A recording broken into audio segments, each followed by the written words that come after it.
Numbers chapter 23. Balaam said, "Build me 7 altars here, and prepare 7 bulls and 7 rams for me." Balak did as Balaam said, and the 2 of them offered a bull and a ram on each altar.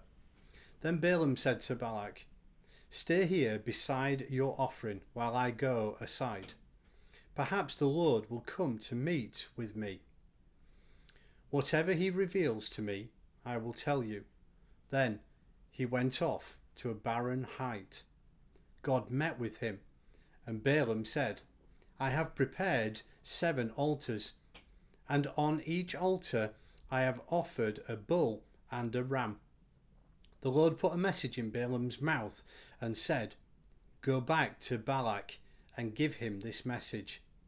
So he went back to him and found him standing beside his offering with all the princes of Moab.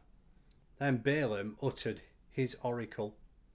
"Balak brought me from Aram, the king of Moab, from the eastern mountains. Come," he said, "curse Jacob for me. Come, denounce Israel. How can I curse those whom God has not cursed? How can I denounce those whom the Lord has not denounced? From the rocky peaks I see them, from the heights I view them. I see a people who live apart and do not consider themselves one of the nations, who can count the dust of Jacob or number the 4th part of Israel. Let me die the death of the righteous, or may my end be like theirs." Balak said to Balaam, "What have you done to me? I brought you to curse my enemies, but you have done nothing but bless them." He answered, "Must I not speak what the Lord puts in my mouth?"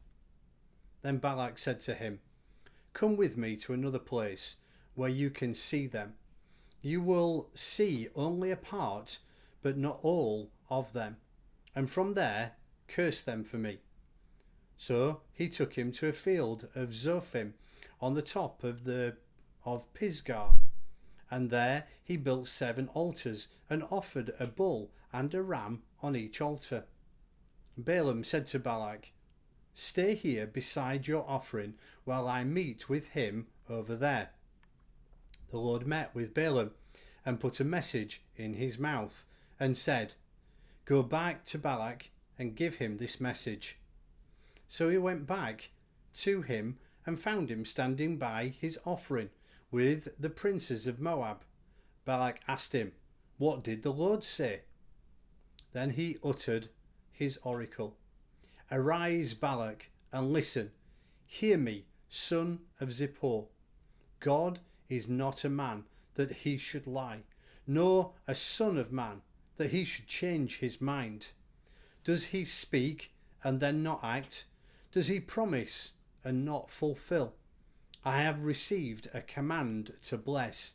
He has blessed. I cannot change it. No misfortune is seen in Jacob, no misery observed in Israel. The Lord their God is with them. The shout of the king is among them.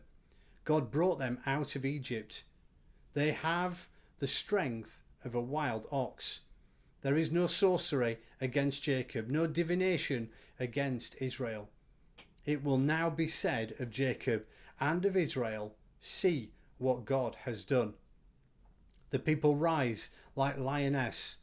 They rouse themselves like a lion that does not rest till he devours his prey and drinks the blood of his victims."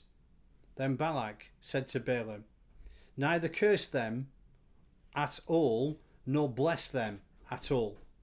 Balaam answered, "Did I not tell you I must do whatever the Lord says?"